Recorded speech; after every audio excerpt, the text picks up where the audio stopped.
You may have seen that habeas corpus has been in the news recently, and I'd forgive you if you didn't know what habeas corpus is. But surely cabinet members and heads of our law enforcement agencies should know what habeas corpus is, right? Well, today, Senator Maggie Hassan from New Hampshire asked the Secretary of Homeland Security, Kristi Noem, what habeas corpus is. Let's watch the exchange and what her answer was. So, Secretary Noem, what is habeas corpus? Well, habeas corpus is a constitutional right that the president has to be able to remove people from this country. Okay, no, absolutely not. That is not what habeas corpus is. And I'll get to what it is in a minute. But first, can we just remark on how scary it is that the person who's in charge of a major federal law enforcement agency, the Department of Homeland Security, clearly doesn't know what habeas corpus is.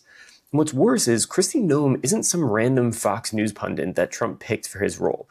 She's a former member of Congress and a former governor. She should absolutely know what habeas corpus is. So let's listen to what Senator Hassan's response to Kristi Noem was, and then we'll get into the details of habeas corpus. Suspend their right let me stop you, ma'am. Habeas corpus, excuse me, that's incorrect. President Lincoln used it. Excuse me. Habeas corpus is the legal principle that requires that the government provide a public reason for detaining and imprisoning people. If not for that protection, the government could simply arrest people, including American citizens, and hold them indefinitely for no reason.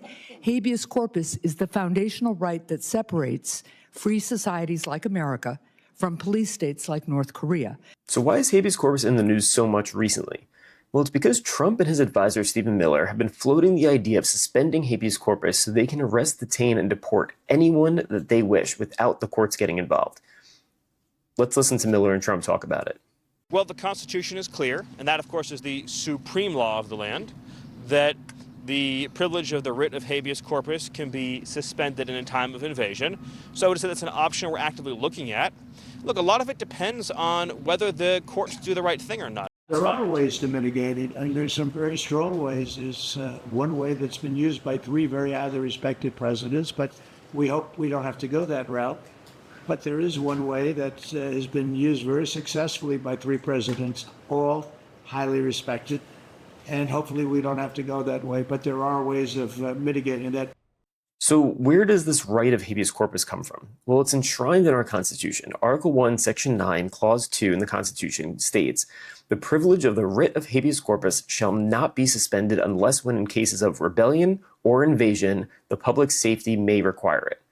The framers of our Constitution were clear that only in extreme cases should habeas corpus be suspended, but pay special attention to that second case, invasion. This is key because this is what Trump, Miller, and other MAGA Republicans keep referring to when they're speaking about undocumented immigrants. They're trying to make the case that this is a national emergency that requires the suspension of habeas corpus because these invasions of undocumented immigrants from other parts of the world. But that's not at all what the framers had in mind. Invasion meant from a foreign power during a time of war. Habeas corpus has only been suspended a handful of times in our nation's history, in most cases during a time of war. Additionally, since the right is in Article 1 of the Constitution, it's widely understood that Congress, not the president, has the power to suspend this right. In fact, Trump-appointed Supreme Court Justice Amy Coney Barrett has previously authored articles stating that the power to suspend habeas corpus rests solely with Congress. Beyond that, it's important to note that Miller, Trump, Marco Rubio, and others in Trump's camp want to extend the suspension of habeas corpus to curb free speech. They've been specifically targeting individuals for pro-Palestinian speech, which is absolutely absurd to arrest, detain, and deport somebody for expressing a belief that no one should suffer from mass atrocities and the belief that Palestinian people deserve basic human rights. But that's what's happening. They are increasingly frustrated by the fact that the courts keep stepping in and freeing people who have been unlawfully detained.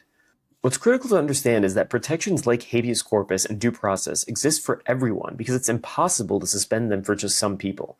You can't say we're going to suspend habeas corpus for guilty people or for undocumented immigrants and not for U.S. citizens because the entire point of habeas corpus and due process is that you can plead your case in the courts and challenge the government's actions of detaining you.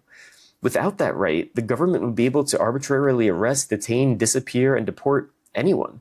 And Senator Hassan stated, it's precisely these rights that, in theory, separate the United States from police states like North Korea, where individuals have no such rights. The founders knew how important this right was. Alexander Hamilton wrote in Federalist Number 84 that the establishment of the writ of habeas corpus is one of the greatest securities to liberty and republicanism than any other provision in our Constitution. Separate from Article 1 and habeas corpus, we also have the 14th Amendment, which clearly enshrines the right to due process. The 14th Amendment, Section 1, states that no state shall deprive any person of life, liberty, or property without due process of law, nor deny any person within its jurisdiction the equal protection of the laws. Critically here, the 14th Amendment does not say that only U.S. citizens are afforded equal protection and due process. It states any person. Regardless of your political leanings, regardless of your views on Palestine and Israel, regardless of your opinions on immigration, this should matter to you. Because any suspension of due process under the law and the writ of habeas corpus can directly affect you.